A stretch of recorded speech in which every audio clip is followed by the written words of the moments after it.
भक्त राज ललित शर्मा व हनुमान भारती ने बताया कि श्री जसोल माता रानी भटियाणी दिव्य धाम के गादीपति श्री सुमन बाईसा की निष्ठा में माता रानी के मंदिर की प्राण प्रतिष्ठा की 1 वर्ष पूर्ण होने पर प्रथम वार्षिक उत्सव मनाया गया, जिसमें दूर दराज से आए भक्तों ने माता के दरबार में शीश नवाकर मन्नत मांगी।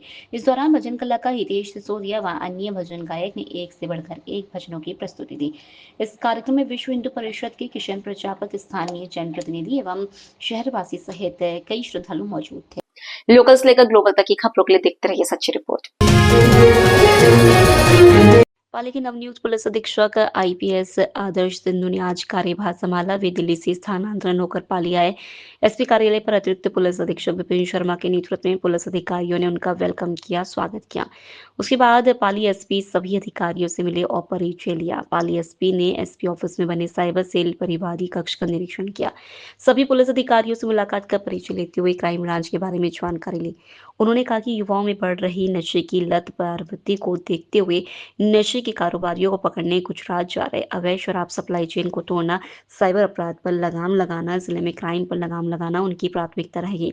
नवनियुक्त पाली एसपी आदर्श सिंधु वर्ष 2012 बेंच के आईपीएस हैं, जो नई दिल्ली में 12वीं बटालियन आरएसी के कमांडेंट के पद से स्थानांतरण हो पाली आए। आज पाली एसपी के पद पर कार्यभार ग्रहण किया। मैंने पुलिस अधीक्षक पाली के पद पर ज्वाइनिंग करी है।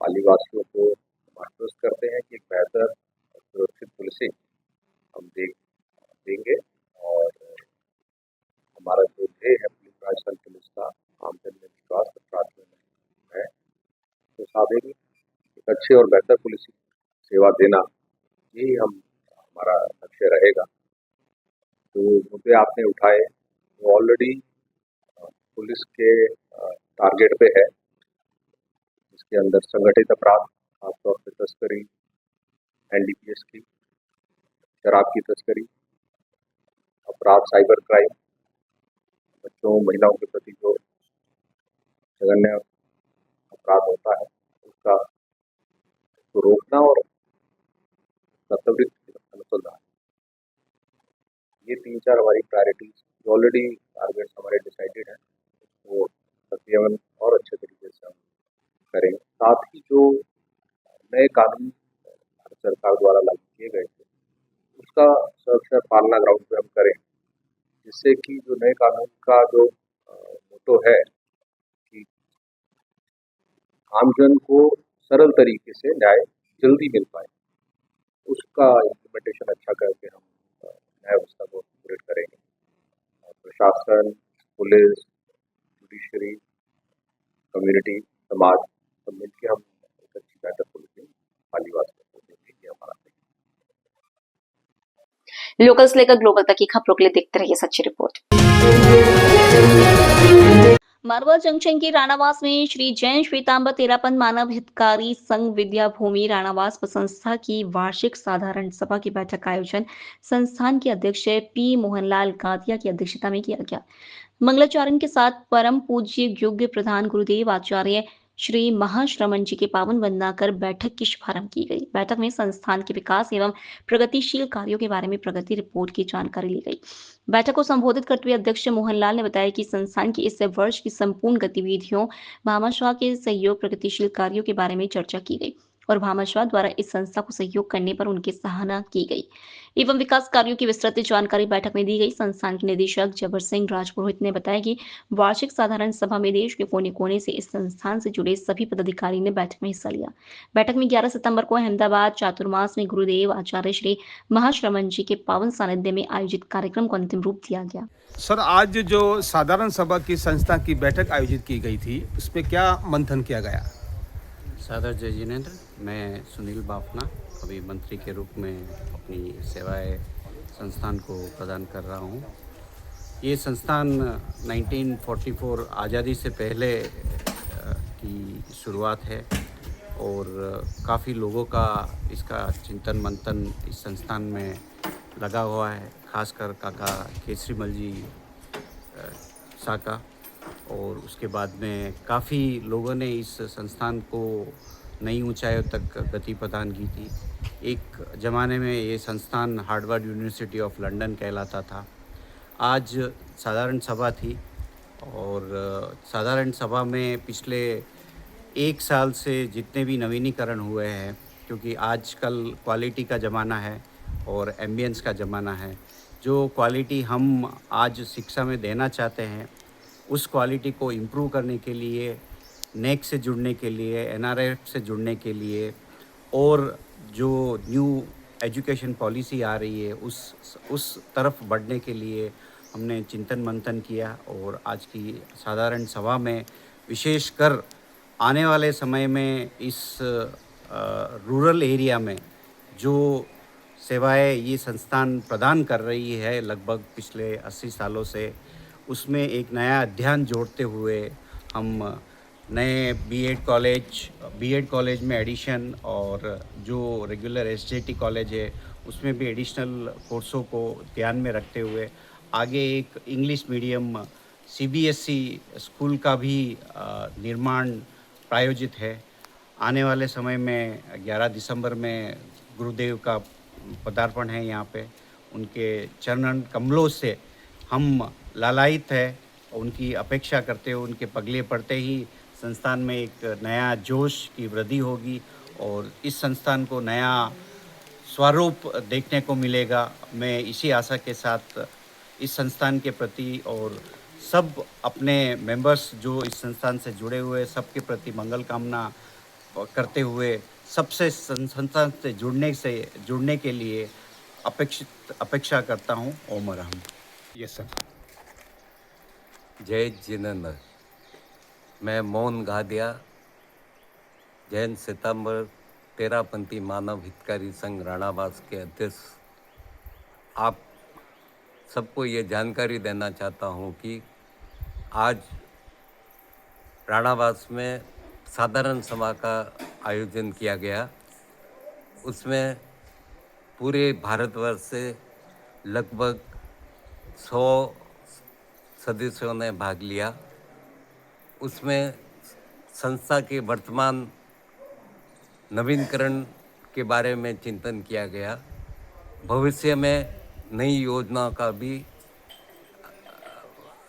उसमें बताया गया एवं गुरु दर्शनार्थ हेतु तारीख 11 सितंबर को जाने के लिए सब की अनुमति ली गई और गुरु दर्शनार्थ जाके वहाँ से उनका आशीर्वाद एवं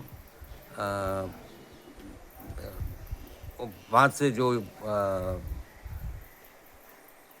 हमारे को जो बल सहबल मिलता है उनसे ये सब कार्य पूर्ण हो सका।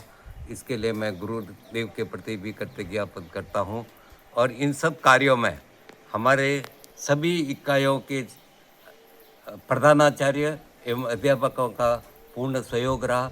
बहुत हमारे को इसके लिए मैं सबको धन्यवाद देता हूँ। ओम अरहम। लोकल से लेकर ग्लोबल तक की खबरों के लिए देखते रहिए सच्ची रिपोर्ट। जंक्शन के ऐतिहासिक नरसिंहपुरा गांव में आज ऐतिहासिक नरसिंह सरोवर पर 65 वर्ष बाद विशाल ऐतिहासिक समुद्र मंथन का आयोजन हुआ। समुद्र मंथन में जिले भर से एवं आसपास के सैकड़ों गांव से ग्रामीण पहुंचे। विधि विधान से नरसिंहपुर तालाब सरोवर पर यज्ञ आहुतियों का आयोजन हुआ, जिसमें गांव के सैकड़ों दंपत्ति जोड़ों ग्रामवासियों ने आहुतियां प्रदान की। ढोल नगाड़ों के साथ हजारों महिलाओं ने एक साथ भगवान नरसिंह के जयकारों के साथ तालाब की परिक्रमा करते हुए समुद्र मंथन की पूजा अर्चना की और समुद्र मंथन की रस्म निभाई। इस पावन अवसर पर भाइयों ने अपनी बहन को चुनरी उड़ाकर तालाब से बाहर निकाला। ये दृश्य भाई बहन के अटूट प्रेम और संरक्षण के प्रति रूप में भाव विभोर कर दिया। क्षेत्र के विख्यात पंडितों की उपस्थिति में आज प्रातः शुभ बेला में समुद्र पूजन मंथन किया गया। 65 वर्षों बाद क्षेत्र में समुद्र मंथन का ऐतिहासिक धार्मिक आयोजन हुआ, जिसमें ग्रामवासियों ने बढ़ चढ़कर हिस्सा लिया। लोकल से लेकर ग्लोबल तक की खबरों के लिए देखते रहिए सच्ची रिपोर्ट।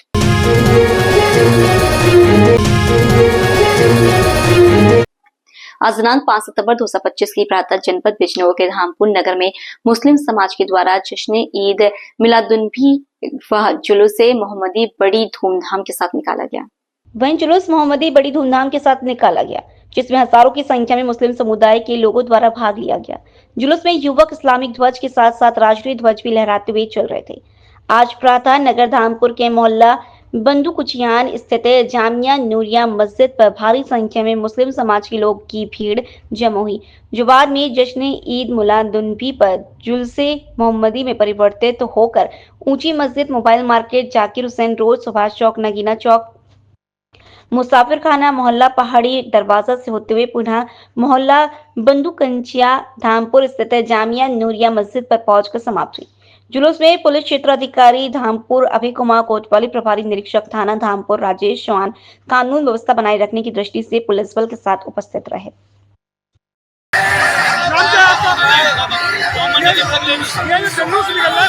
हमारे सरकार की पैदाइश का दिन है आज का जश्न मिलादुन्नबी।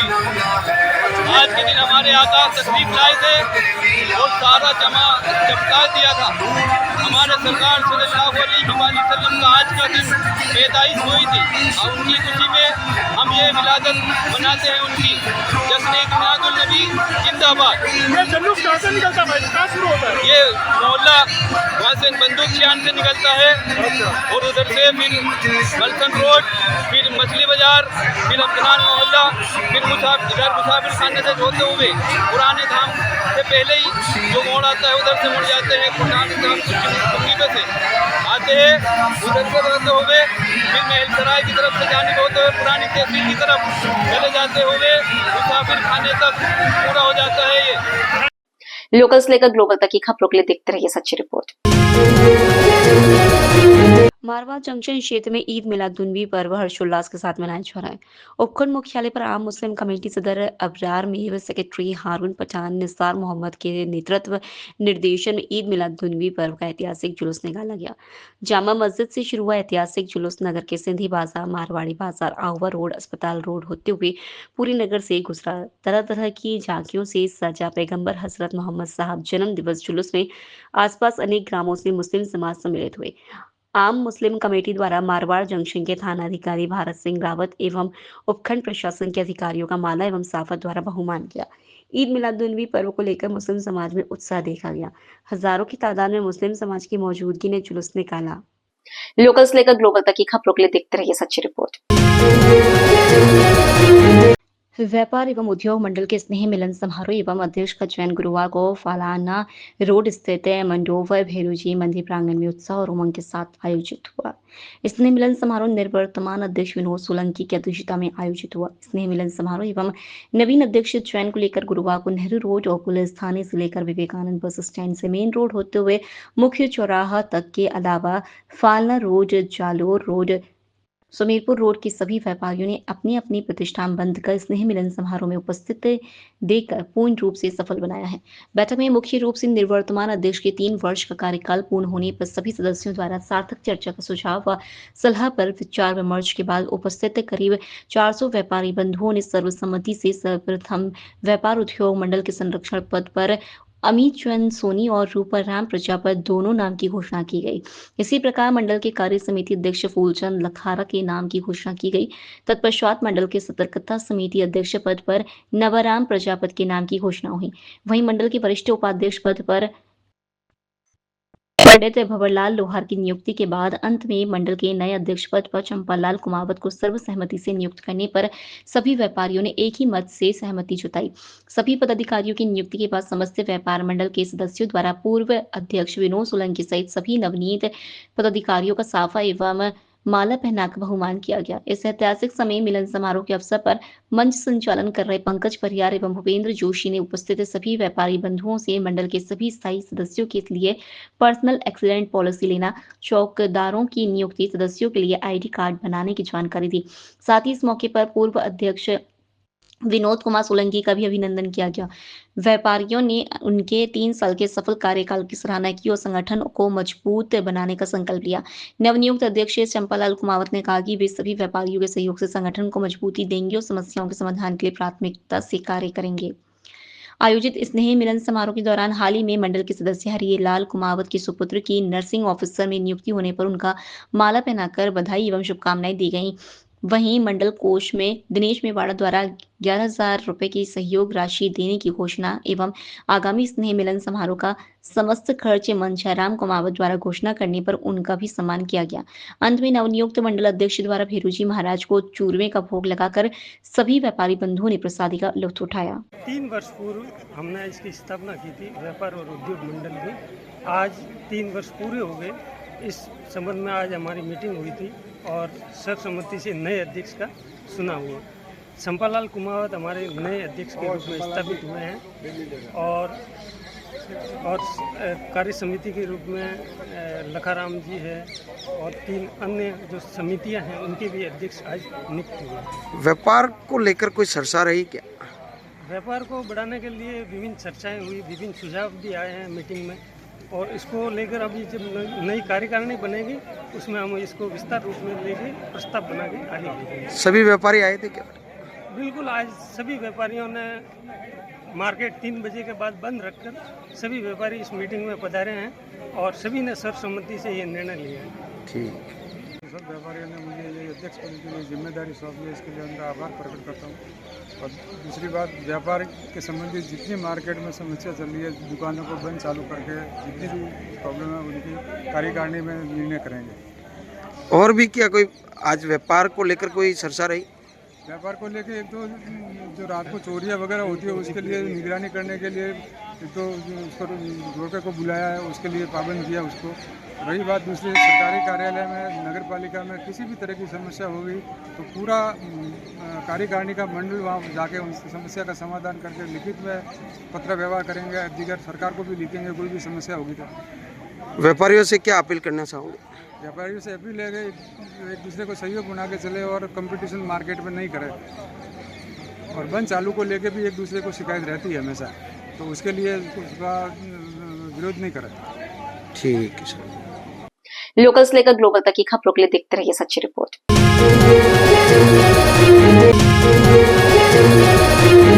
जम्मू कश्मीर इकाई ने पिछले कुछ दिनों से लगातार प्राकृतिक आपदाओं का प्रकोप झेल रहे जम्मू संभाग को आपदाग्रस्त क्षेत्र घोषित करने, तत्काल राहत राशि जारी करने मांग के साथ श्री माता वैष्णो देवी यात्रा मार्ग को सुरक्षित बनाने और जल्द यात्रा बहाली की मांग की है। पार्टी प्रदेश मध्यवर्ती कार्यालय में आयोजित आज एक पत्रकार वार्ता में प्रदेश प्रमुख मनीष साहनी ने कहा कि पहाड़ों से लेकर मैदानों तक जम्मू संभाग के लगभग हर जिले में बाढ़, भूस्खलन और बारिश ने कहर बरपाया है। 14 अगस्त को बादल फटने से शुरू हुए आसमानी प्रकोप ने 150-160 लोगों को निकला है। वहीं 500 से अधिक घरों को क्षति पहुंची एवं सैकड़ों लोग बेघर हो चुके हैं। नागरिकों को भारी आर्थिक हानि हुई है, फसलें बर्बाद हो चुकी हैं, भारी संख्या में पशुधन को नुकसान पहुंचा है। वहीं बिजली पानी सप्लाई भी प्रभावित हुई है। जम्मू व आसपास के इलाकों के लोगों को बिजली की भारी कटौती की मार के साथ ही पानी आपूर्ति के लिए वाटर टैंकरों पर निर्भर रहना पड़ रहा है। जम्मू श्रीनगर राष्ट्रीय राजमार्ग एक सप्ताह से बंद पड़ा है। 2500 अन्य सड़कों को भी भारी क्षति पहुंची है। जम्मू कश्मीर की मुख्य नदियां झेलम, चिनाब, तवी का जलस्तर खतरे के निशान से ऊपर बना हुआ है। से लगातार जम्मू संभाग और जम्मू का हर जिला, पहाड़ी इलाका हो चाहे मैदानी इलाका हो, लगातार जो है प्राकृतिक आपदाओं से जूझ रहा है। लगातार भारी बरसात, आफत की बरसात जो है वो सहनी पड़ रही है। जगह जगह भूस्खलन हो रहा है, बाढ़ जैसी स्थिति जो है बनी हुई है। तमाम जम्मू के तमाम नदियाँ, नाले, नहरें तमाम इस समय जो है वो अपने उफान पर हैं। देखिए 2 सप्ताह पहले की अगर मैं बात करूँ तो 14 अगस्त से किश्तवाड़ में श्री माचेल माता रूट पर जो है बादल फटने से जो तबाही शुरू हुई थी, उस तबाही का आज तक वो जो है तबाही का कहर जो है वो जारी है। जम्मू संभाग का कोई भी जिला ऐसा नहीं है जहां इस तबाही ने जो है अपना कहर ना बरपाया हो। जम्मू ही नहीं, अब तो इस तबाही का ये कहर जो है साउथ कश्मीर के भी कई हिस्सों पर पहुंच चुका है। चिनाब दरिया भी जो है ऐसी जानकारी है कि उफान पर है। कुलगामा में पहलगाम के अंदर वहां भी जो है रेड अलर्ट जारी कर दिया गया है, बाढ़ जैसी स्थिति है। देखिए लगभग 150 लोगों ने जो है इसके अपनी जान गंवाई है इस बाढ़ और आफत के इस मौसम के कारण। कारण और 500 घर ऐसे हैं जो पूरी तरह से तबाह हो चुके हैं। राष्ट्रीय राजमार्ग पिछले एक सप्ताह से पूरी तरह से बंद पड़ा है। भारी क्षति पहुंची है राष्ट्रीय राजमार्ग को और 2500 ऐसी सड़कें हैं जो इस बाढ़ से और भारी बरसात से जो है लगभग तबाह हो चुकी हैं। यानी जम्मू संभाग को अगर मैं विशेष तौर पर बात करूं तो भारी जान और माल का नुकसान सहना पड़ा है। बुनियादी ढांचे में शहर की अगर हम बात करें तो शहर के बुनियादी ढांचे में सड़कें, नदी नालियों पर भी जो है वो भारी नुकसान का सामना करना पड़ा है। बिजली पानी पूरी तरह से जो है प्रभावित हुई है। कई इलाकों में तो अभी तक जो है पानी की सप्लाई भी जो है वो बहाल नहीं की जा सकी, उनको टैंकरों पर निर्भर रहना पड़ा। शिवसेना यूबीटी जम्मू कश्मीर इकाई की मांग है कि जम्मू संभाग को तत्काल प्रभाव में केंद्र सरकार जो है बाढ़ ग्रस्त इलाका जो है घोषित करे और एक उचित राहत पैकेज। देखिए 2014 से जो कश्मीर के अंदर तबाही हुई थी, मुझे लगता है कि इस समय जम्मू संभाग उससे भारी तबाही से जो है उससे भी बड़ी तबाही से जूझ रहा है। तो हमें एक उचित राहत पैकेज तत्काल प्रभाव में जम्मू कश्मीर सरकार को दिया जाए ताकि जम्मू कश्मीर सरकार जल्द से जल्द जो जिन लोगों का आर्थिक नुकसान हुआ है, भारी हानि हुई है, उनको जो है राहत पहुंचा सके। इसके साथ साथ देखिए श्री माता वैष्णो देवी यात्रा की अगर बात करें तो 24 अगस्त को वहां पर भूस्खलन की घटना हुई थी आदकवारी के समीप। लगभग 11 दिन बीत चुके हैं, अभी तक जो है यात्रा मार्ग दुरुस्त नहीं किया गया, यात्रा बहाल नहीं की गई। अगर वैष्णो देवी यात्रा की बात करें तो एक बहुत महत्वपूर्ण यात्रा है जहां इसके साथ हमारी धार्मिक भावनाएं आहत होती हैं यात्रा रोकने से। वहीं मुझे लगता है कि जम्मू संभाग का आर्थिक की अगर आप बात करें तो आर्थिक नुकसान भी जो है वो भारी आर्थिक नुकसान भी जो है वो सहना पड़ रहा है। लगभग 2 से 3 लाख ऐसे लोग हैं जो पूरी तरह से यात्रा पर निर्भर है। पिट्ठू वाले, घोड़े वाले, वहां के दुकानदार जिनका लोगों का पालन पोषण, उनके परिवार का पालन पोषण इस यात्रा के सहारे चलता है। हमारी मांग है कि यात्रा को सुरक्षित तरीके से यानी प्राकृतिक आपदाओं से प्रूफ बनाकर, यानी प्राकृतिक आपदाओं से प्रूफ यात्रा बनाई जाए, सुरक्षित यात्रा बनाई जाए। माता वैष्णो देवी श्राइन बोर्ड के पास किसी तरह पैसे की कमी नहीं है, तो आधुनिक तकनीक का इस्तेमाल कर यात्रा मार्ग को सुरक्षित बनाया जाए ताकि भविष्य के अंदर किसी भी श्रद्धालु को इस तरह का नुकसान सहना ना पड़े और यात्रा बेरोक टोक जो है सालों साल जो है वो चले। लोकल से लेकर ग्लोबल तक की खबरों के लिए देखते रहिए सच्ची रिपोर्ट।